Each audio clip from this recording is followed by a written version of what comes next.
The massive holographic display filled the entire central chamber of the Galactic Council Station, casting ethereal blue light across the assembled representatives of 47 different species. Each delegate sat in specially designed pods that accommodated their unique physiologies, from the crystalline Zephyrians to the gas-breathing nebulans floating in their atmospheric spheres. At the center of it all, High Chancellor Vextar of the Dominion Council raised his forearms in a gesture that commanded absolute silence. His voice, translated instantly through quantum neural links, carried the weight of cosmic authority. Esteemed members of the galactic community, Vextar began, his words echoing through the chamber with ceremonial gravity. We gather today to address a matter of unprecedented severity.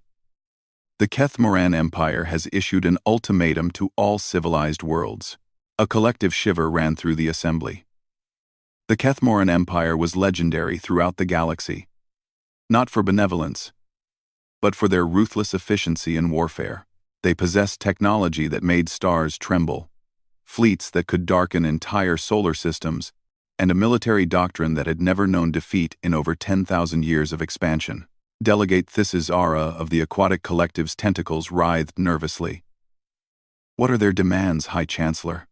Vexistar's expression grew even more somber. Total submission or total annihilation. They claim the galaxy has grown too chaotic, too divided.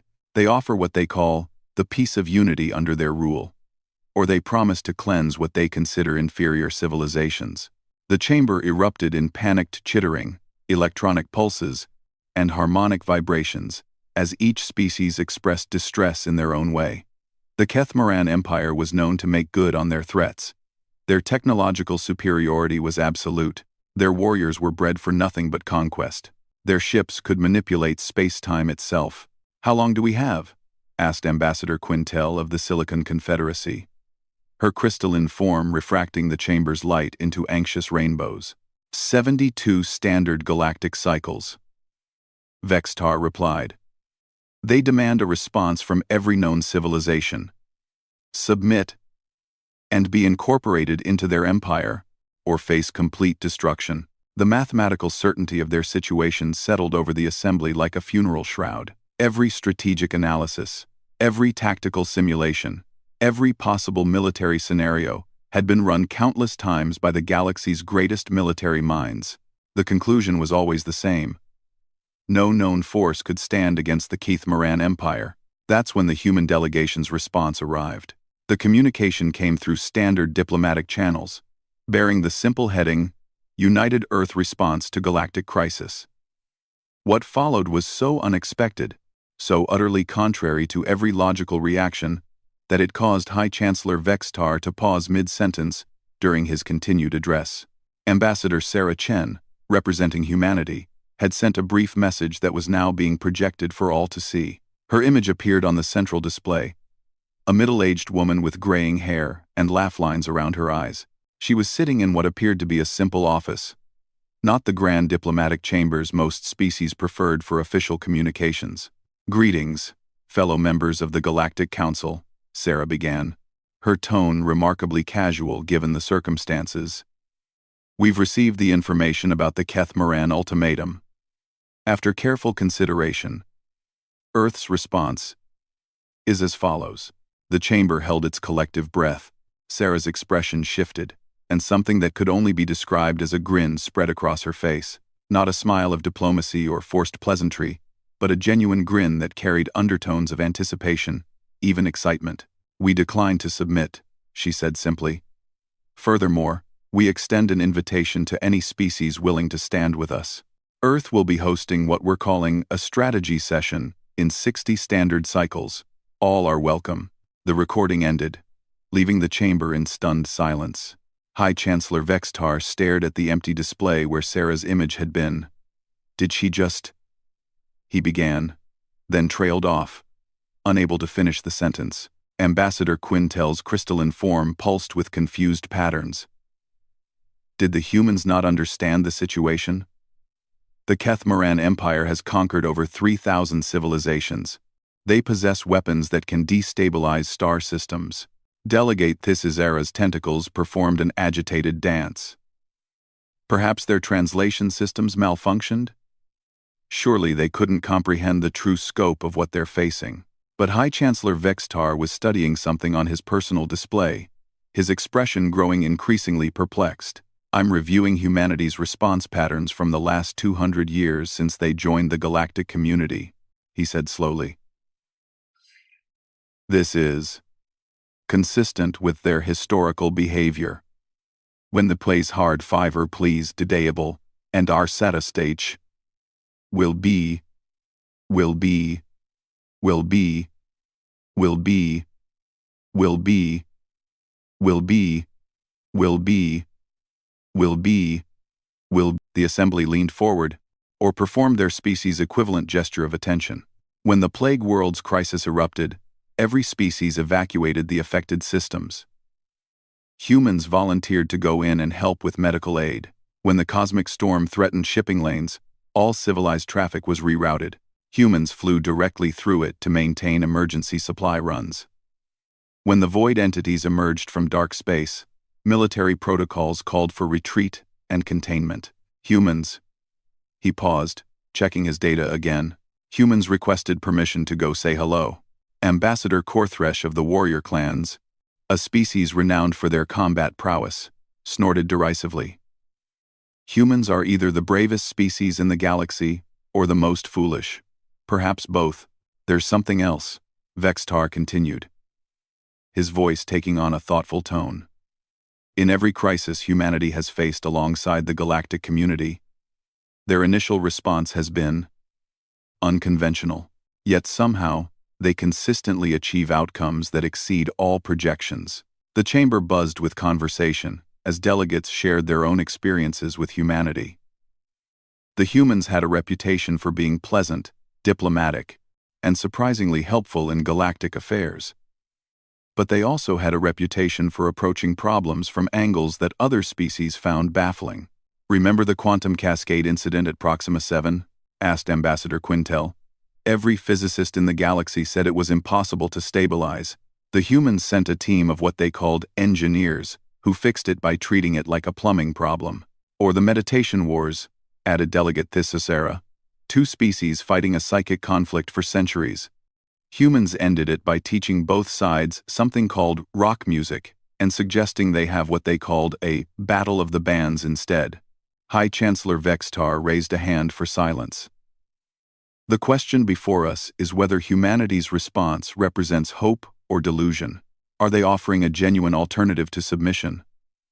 Or are they simply too young, as a galactic species, to understand the true nature of what we face? The debate that followed lasted for several hours. Some species argued that humanity's track record of unconventional problem-solving warranted investigation.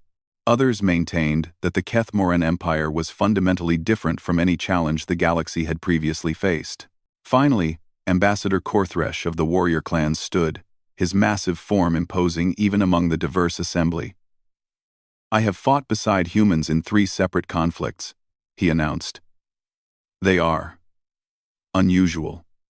They approach warfare like they approach everything else, as if the rules that govern the rest of us are merely suggestions.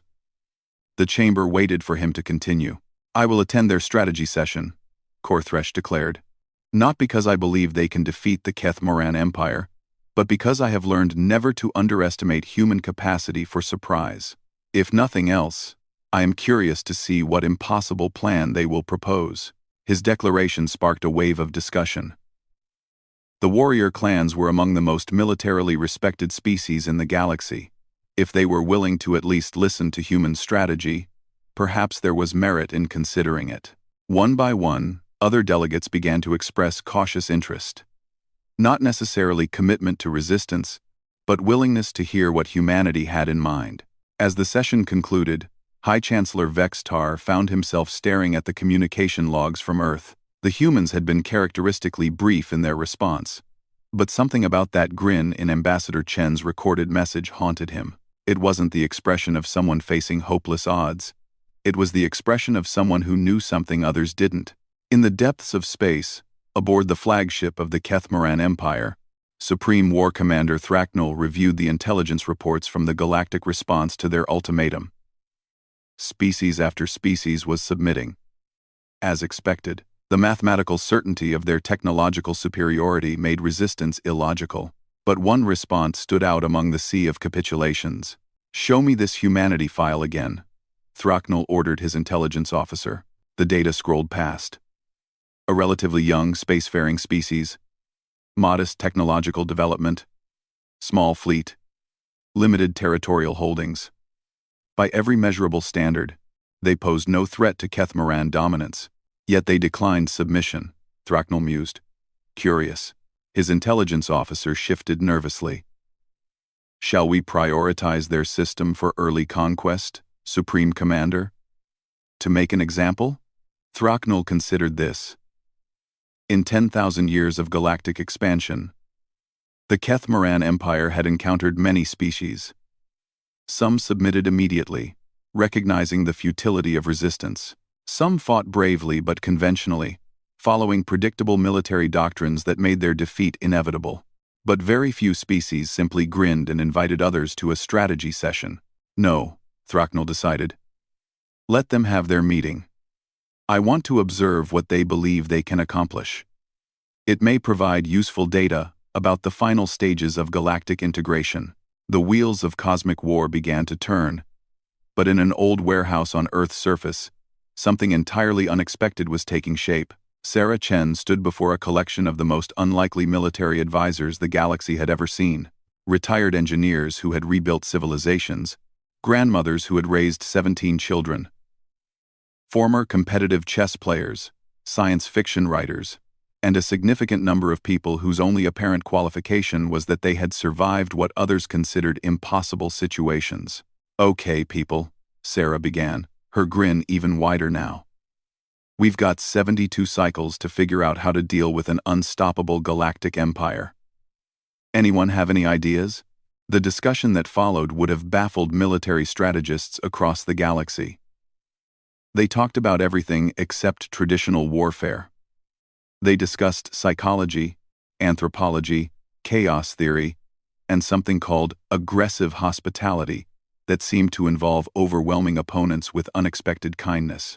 But most prominently, they talked about pattern recognition. "The thing about unstoppable forces," said Dr. Marcus Webb, a retired physicist who had spent his career studying impossible phenomena, "is that they've never been stopped before. That doesn't mean they can't be stopped. It just means nobody's figured out how yet." Sarah nodded enthusiastically. "Exactly. The Kethmaran Empire has won every conflict for 10,000 years. They have a pattern. They use overwhelming technological superiority and fear to achieve quick surrender. But what happens when someone doesn't follow the pattern?" The assembled group began to buzz with excitement as they realized what Sarah was suggesting. Humanity's strength had never been technological superiority or military might. Their strength was in approaching problems from angles others couldn't even see. As the meeting progressed, plans began to form. Not battle plans in any conventional sense, but something far more audacious. Something that would require every ounce of human creativity, stubbornness, and sheer bloody-minded refusal to accept that some problems couldn't be solved. Outside the warehouse, Earth continued its peaceful rotation. Across the galaxy, species trembled at the thought of Kethmaran conquest, and in the depths of space, an empire that had never known defeat prepared for what they assumed would be their final campaign. None of them understood that humanity's greatest weapon wasn't technology or numbers or firepower. It was the simple, revolutionary idea that every problem was solvable if you were willing to think about it differently enough. The countdown to cosmic conflict had begun. But humanity was counting up to something the galaxy had never seen before. The systematic application of human ingenuity to the problem of being underestimated. And that, as the universe was about to discover, was a very dangerous combination indeed. The gathering on Earth exceeded every expectation. What had started as Sarah Chen's invitation to a strategy session had transformed into the largest interspecies assembly in galactic history. Representatives from 37 different civilizations had arrived, not in their usual formal diplomatic vessels, but in whatever ships could make the journey quickly. The venue itself surprised many visitors.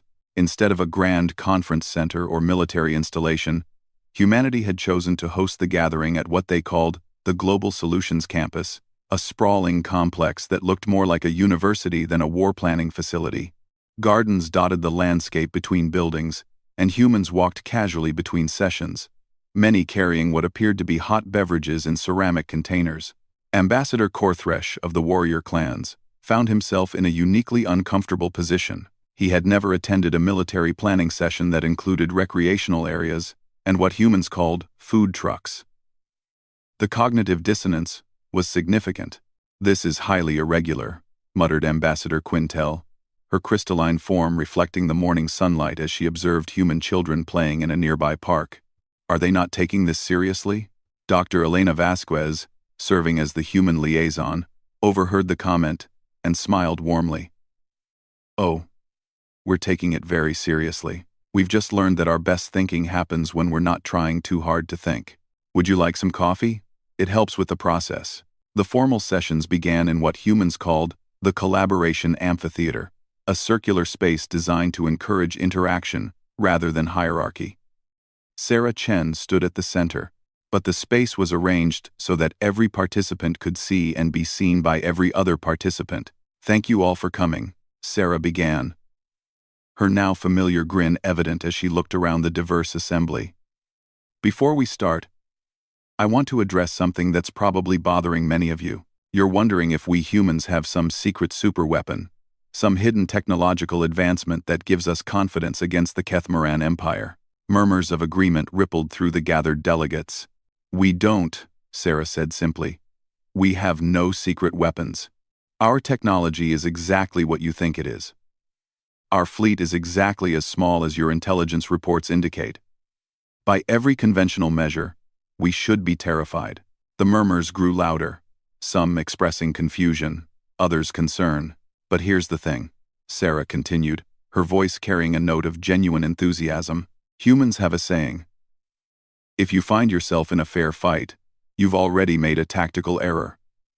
We don't plan to fight fair." She gestured, and the amphitheater's central display activated, showing what appeared to be a children's drawing of stick figures surrounding a much larger figure. "My 8-year-old niece drew this when I told her about our situation," Sarah explained.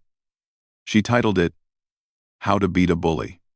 When I asked her to explain her strategy, she said something that fundamentally changed my perspective." The assembly leaned forward, genuinely curious despite their growing bewilderment. She said, "You don't fight the bully the way he wants to fight. You make him fight the way you want to fight. And if you're smaller, you make the fight about something where being smaller is better." Ambassador Korthresh's warrior instincts stirred. There was tactical wisdom in those words, even coming from a human child. "So," Sarah continued, "we started analyzing the Kethmaran Empire not as a military force, but as a pattern. They've conquered 3,000 civilizations using the same basic approach. Overwhelming technological demonstration followed by surrender demand. It works because it's logical, efficient, and seemingly irresistible." The display changed, showing a flowchart of the Kethmaran conquest pattern. But what happens when logic meets illogic? When efficiency meets deliberate inefficiency? When irresistible force meets genuinely immovable object? Dr. Marcus Webb stood up from his seat in the audience. "The Kethmaran Empire has never faced an opponent who refused to engage on their terms. Every species they've conquered has tried to match their military might, their technological superiority, their strategic doctrine. They win because they're better at being what everyone else is trying to be." Sarah nodded enthusiastically. "Exactly. So we're not going to try to be what they are. We're going to be so completely different that their entire strategic framework becomes irrelevant." "Explain," demanded Ambassador Korthresh, his warrior's pragmatism cutting through the philosophical discussion. Sarah's grin widened. "We're going to surrender." The amphitheater erupted in shocked exclamations, electronic screeches, and harmonic distress calls. Several delegates immediately stood to leave, convinced that humanity had indeed lost their collective minds. "Wait," Sarah called out, raising her hands for calm. "Let me finish." The display changed again, showing what appeared to be a timeline with multiple branching paths. We're going to surrender so enthusiastically, so completely, and so creatively that we'll overwhelm their entire administrative system. We're going to surrender in ways they've never encountered, with conditions and requirements, and ceremonial procedures that will tie them up for decades. Dr. Vasquez stepped forward. We've studied every historical record available about Kethmoran conquests. They have specific protocols for accepting surrender, integrating new territories, and managing conquered populations. These protocols were designed for conventional submissions from species who surrender because they're afraid. But what if a species surrenders because they want to? Sarah asked the assembly. What if surrender becomes an act of aggressive enthusiasm rather than defeat? Ambassador Quintel's crystalline form pulsed with confused patterns. I don't understand. How is surrender a strategy? A new voice joined the conversation. Dr. Yuki Tanaka, a specialist in xenosociology, stood and addressed the assembly.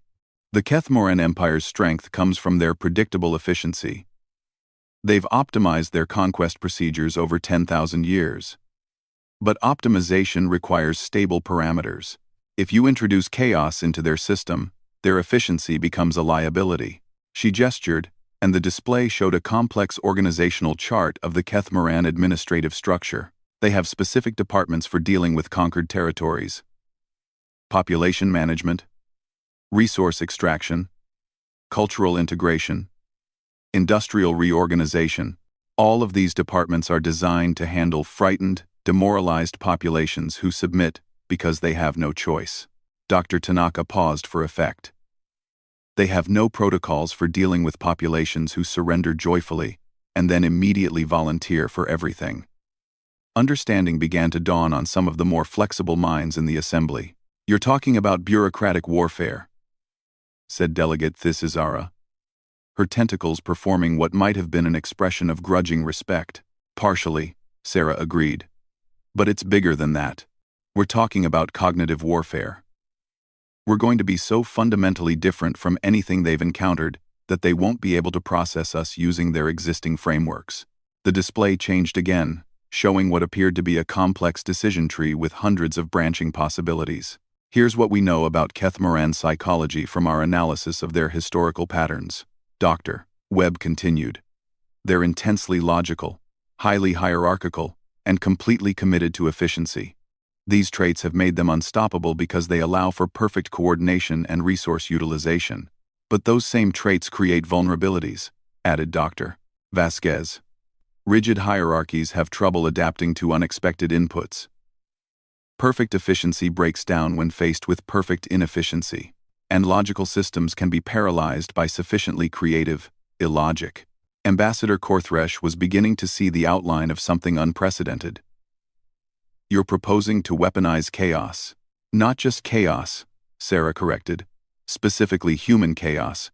We're going to be ourselves, but deliberately and systematically. We're going to apply human problem solving to the problem of being conquered. Over the next several hours, the details of humanity's plan began to emerge. It was unlike anything the galactic community had ever conceived, primarily because it wasn't really a war plan at all. It was more like an elaborate performance art project designed to overload every assumption the Kethmoran Empire had about how conquest worked. The plan had multiple phases, each more audacious than the last. Phase 1 was enthusiastic surrender. When the Kethmoran fleet arrived at Earth, humanity would immediately broadcast unconditional surrender, but would do so with such overwhelming enthusiasm and bureaucratic complexity that the actual process of accepting the surrender would become an administrative nightmare. Dr. Tanaka explained this phase with obvious delight. We've prepared 14,000 different surrender documents, each tailored to specific Kethmoran administrative protocols. Some are written in extinct languages that will require specialist translators. Others reference legal precedents from civilizations that existed before the Kethmoran Empire was founded.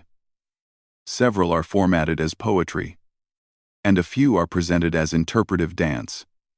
You're going to surrender an interpretive dance? Asked Ambassador Quintel, her crystalline form flickering with what might have been amusement. Among other formats, Sarah confirmed.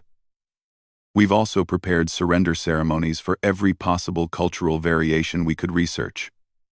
Some require specific astronomical alignments. Others need rare minerals as ceremonial components. A few can only be performed by volunteers wearing traditional costumes while singing folk songs. Phase 2 was aggressive compliance. Once surrender was accepted, humanity would comply with every Kethmaran directive with such literal-minded thoroughness that the directives themselves would become problematic. Dr. Webb took over this explanation. Kethmoran administrative orders are typically written for species who comply reluctantly and minimally. They're used to having to force cooperation. They're not prepared for a population that follows instructions with creative enthusiasm. For example, Dr. Vasquez added, when they order us to report our population for registration purposes, we'll provide complete biographical information for every human who has ever lived, including detailed personality profiles, complete medical histories, and comprehensive genealogical records going back to prehistoric times. When they order us to catalog our resources, continued Dr. Tanaka, we'll include everything. Every grain of sand, every blade of grass, every microorganism, with full scientific documentation, cross-referenced, in multiple formats. Phase 3 was the most audacious. Helpful integration. Humanity would volunteer for every possible role in the Kethmaran Empire, applying for positions with such enthusiasm and creativity that the Empire's Human Resources Department would be overwhelmed. We're going to apply for jobs that don't exist, Sarah explained, her grin reaching maximum intensity. We'll volunteer for missions to places that haven't been discovered yet.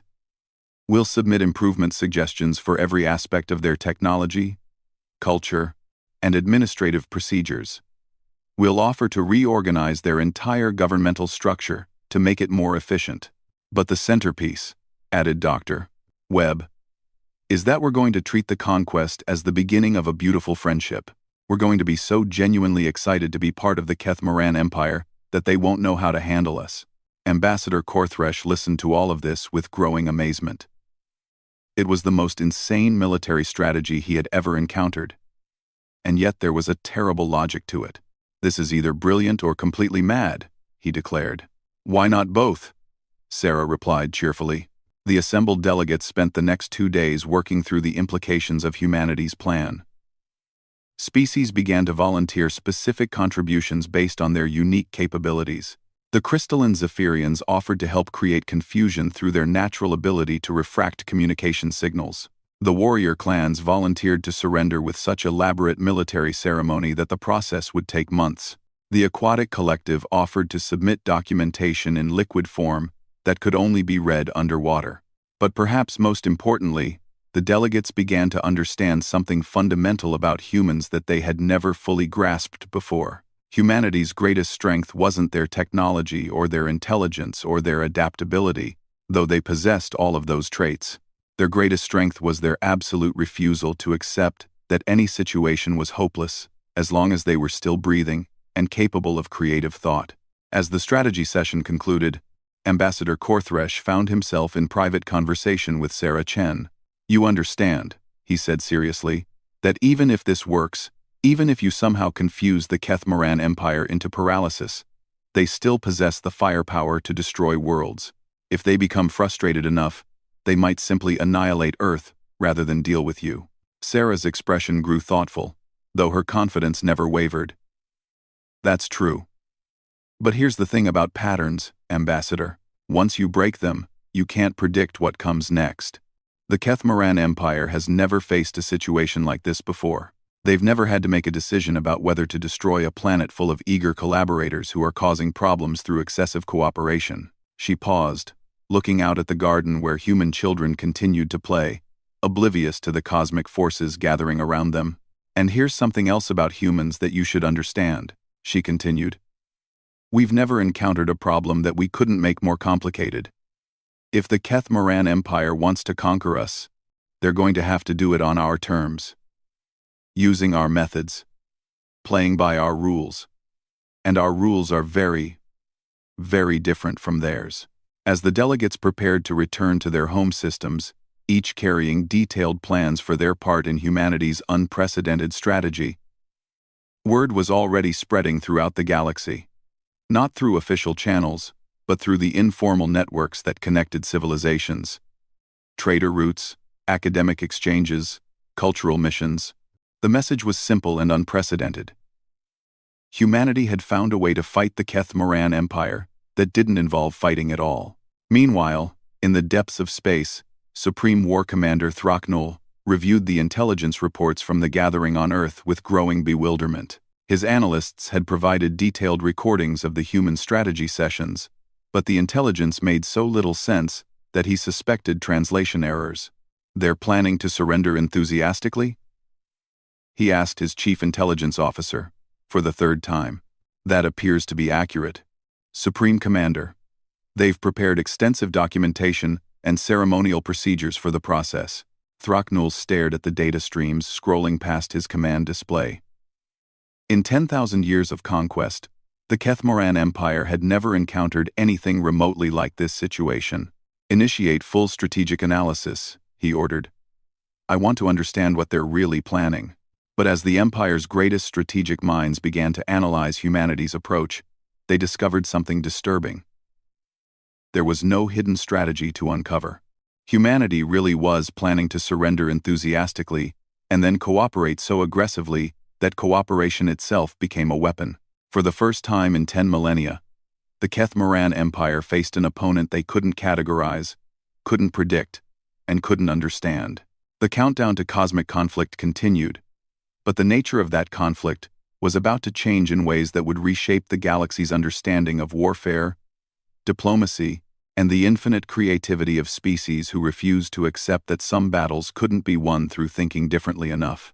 Humanity's greatest gift to the galaxy was about to be demonstrated. The revolutionary discovery that every problem could be solved if you were willing to redefine what solving it actually meant. The Keth Moran fleet emerged from hyperspace around Earth with the precision that had made them legendary throughout the galaxy. 300 vessels arranged in perfect formation, their dark hulls absorbing light like cosmic predators. Each ship was a masterpiece of military engineering, capable of reducing entire continents to ash within minutes.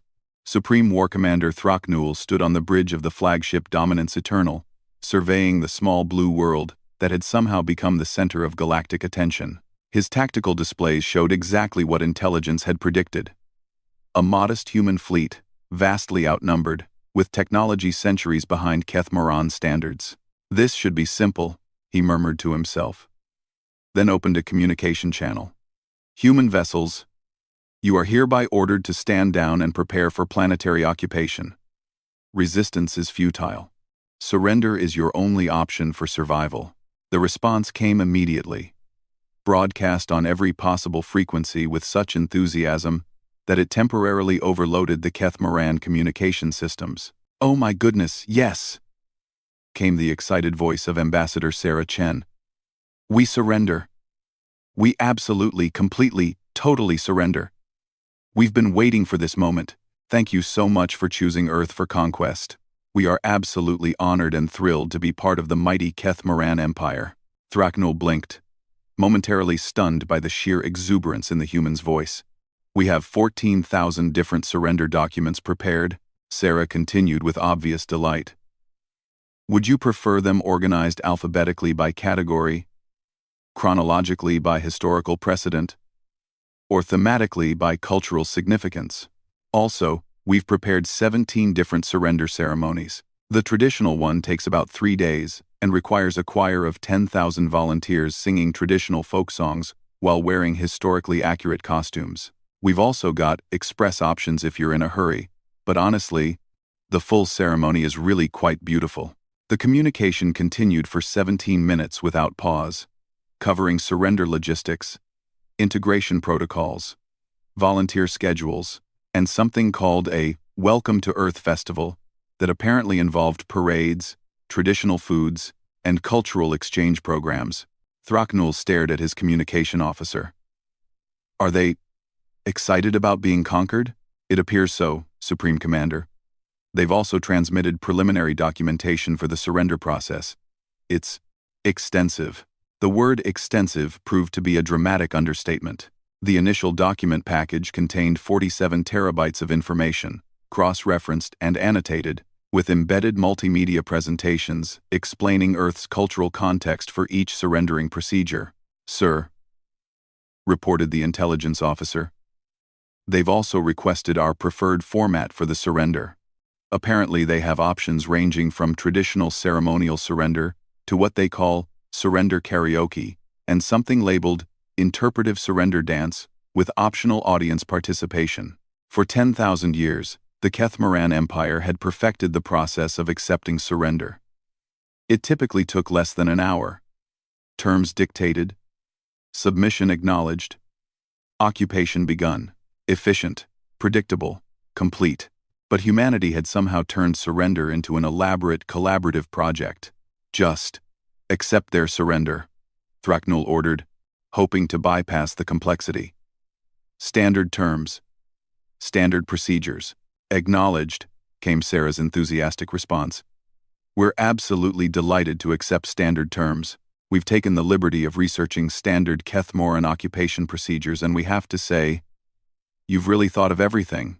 We've prepared a comprehensive compliance package that addresses every possible requirement we could identify." The comprehensive compliance package arrived 6 hours later and required a dedicated server farm to store.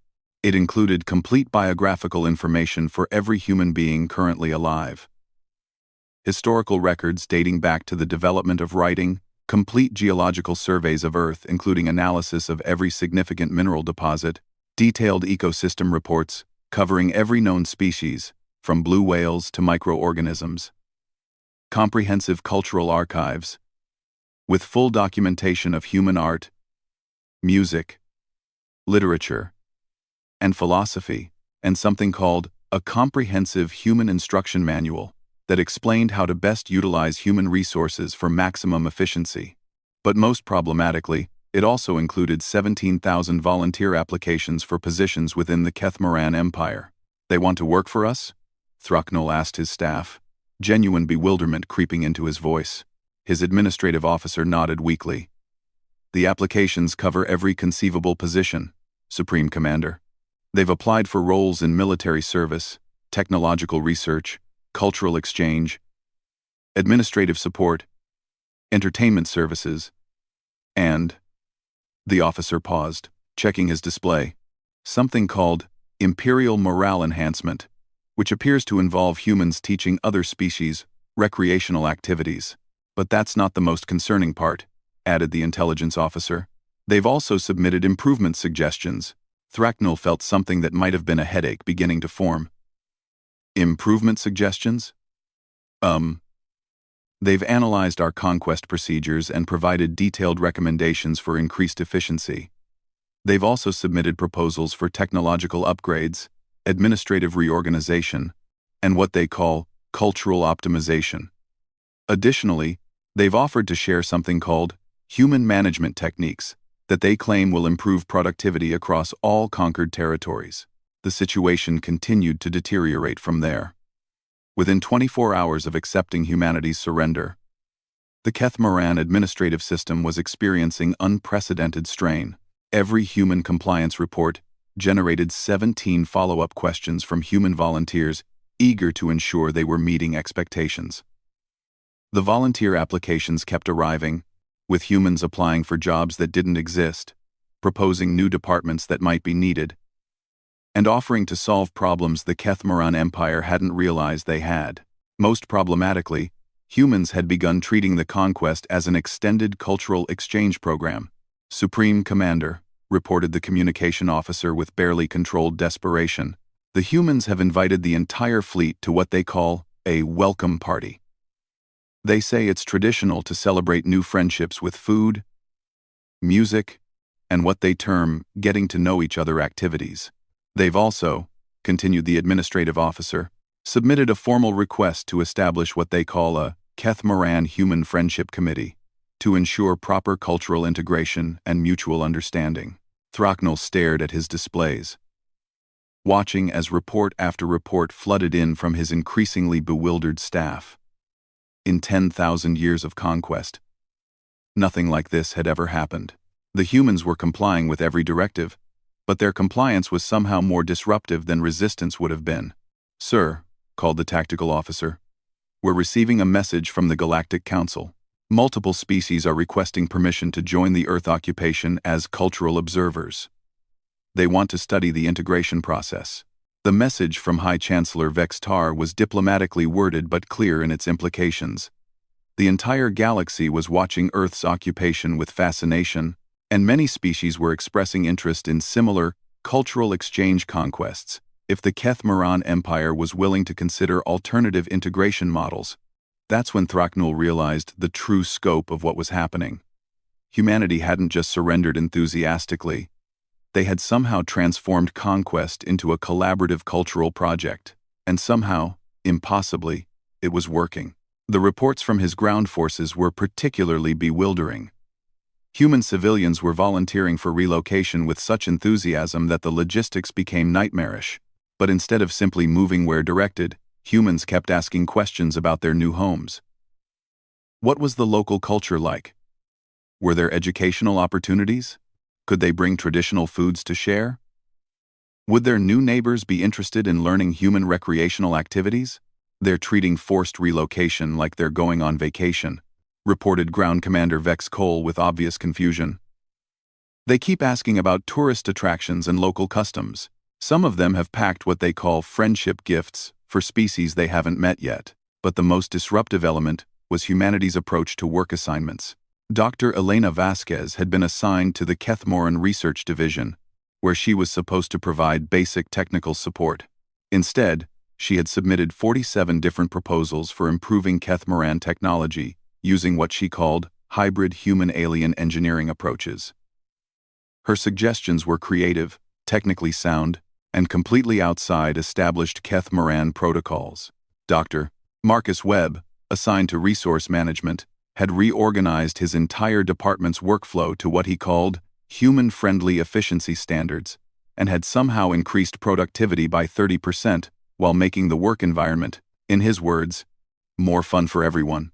Sarah Chen, transferred to the diplomatic corps, had established something called interspecies friendship protocols, and was conducting what she described as aggressive diplomacy with other conquered species, teaching them human conflict resolution techniques, and organizing what she called empire-wide cultural appreciation events. Within 3 weeks, reports were filtering in from across the Kethmoran Empire. Human workers were teaching other species new approaches to problem-solving. Human civilians were establishing social connections across species boundaries. And human culture was spreading through informal networks faster than official integration procedures could track. "Supreme Commander," reported his intelligence officer during the daily briefing, "we have a situation. The humans have established something they call intergalactic pen pal networks. They're corresponding with individuals from 17 different conquered species, sharing what they call cultural exchange information." "What kind of information?" Thraknul asked, though he suspected he didn't want to know. "Recipes, entertainment recommendations, philosophical discussions, and problem-solving techniques. They appear to be teaching other species human approaches to dealing with complex situations." The implications were staggering. Humanity was inadvertently conducting a massive cultural revolution throughout the Kethmoran Empire, not through resistance or rebellion, but through enthusiastic friendship. That's when the first formal request arrived from a conquered species, asking if they could surrender the human way. The Zethkari Collective, conquered 300 years earlier, submitted a formal petition requesting permission to re-surrender with enhanced enthusiasm and cultural exchange protocols. They had been in communication with human pen pals and wanted to know if they could also volunteer for positions throughout the Empire and submit improvement suggestions. Within days, similar requests were arriving from dozens of other species. Thraknul convened an emergency session with his senior staff, trying to understand what was happening to his empire. "The humans have somehow weaponized cooperation," summarized his chief analyst. "They're complying with every directive, following every procedure. And somehow this compliance is causing systematic disruption to our entire governmental structure. But it's not malicious disruption," added the cultural officer. "Every suggestion they make actually improves efficiency. Every friendship they establish strengthens interspecies cooperation. Every cultural exchange they initiate increases loyalty to the empire.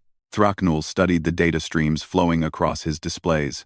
Productivity was up across all sectors where humans had been integrated. Interspecies conflicts were down in systems where humans had established their friendship networks. Administrative efficiency had improved wherever humans had submitted their improvement suggestions. They're making our empire better, he realized with dawning amazement. But that's not the most significant development, reported his strategic analyst. Intelligence indicates that the galactic community is now viewing Kethmaran conquest not as a threat, but as an opportunity for cultural advancement.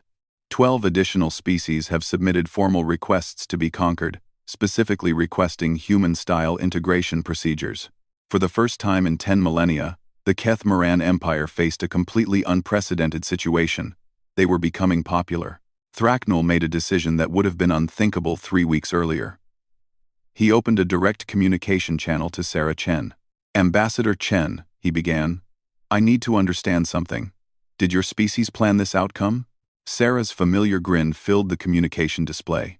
"Well, yes and no," she replied with characteristic honesty. "We knew we couldn't beat you militarily, so we decided to beat you at something else. We decided to beat you at being friends. And you chose friendship as a weapon?" "Not as a weapon," Sarah corrected gently. "As a solution. You see, Commander Thraknul, we realized something about your empire that maybe you haven't noticed yet. You're incredibly efficient at conquest. But you're not particularly good at making people happy. And happy people are more productive, more creative, and much more fun to be around." She paused, her expression growing thoughtful. "We didn't surrender because we were afraid of you. We surrendered because we thought we could help." Thraknul stared at her for a long moment, processing this statement. "You wanted to help us? Of course, you've built an amazing empire, but it's been focused on control through fear. We thought we could show you how to maintain control through friendship instead. It's much more sustainable, it's more fun for everyone involved, and it turns out it's incredibly effective." "So this was all calculated?" Sarah laughed, a sound of genuine amusement.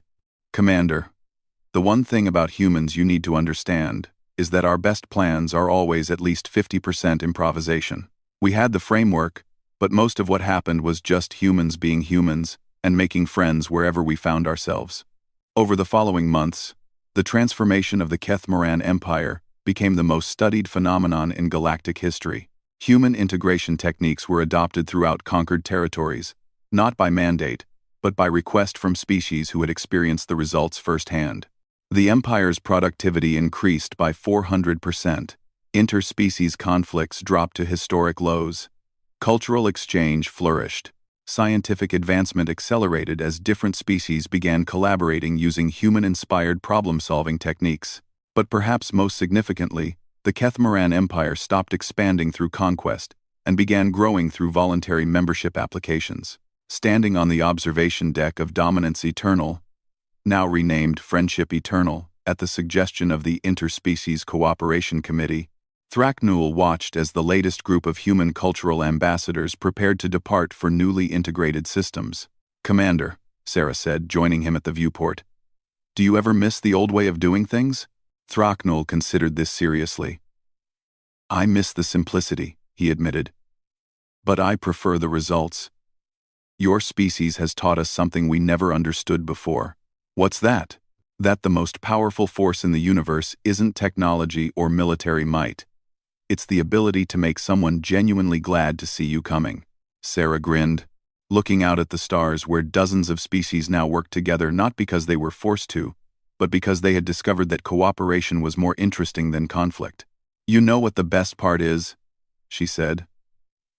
"This is just the beginning.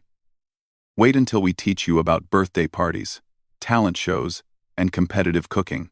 Thraknul felt something that might have been anticipation. In 10,000 years of conquest, he had never experienced anything quite like the sensation of looking forward to tomorrow's surprises. Humanity had indeed found a way to defeat an unstoppable galactic empire. They had turned conquest into friendship, occupation into collaboration, and empire into community. And somehow, incredibly, it had made everything better for everyone involved. The galaxy would never be the same. And for the first time in millennia, that was something to celebrate rather than fear. As the human saying went, the best way to win a war was to make sure everyone had so much fun that they forgot they were supposed to be fighting.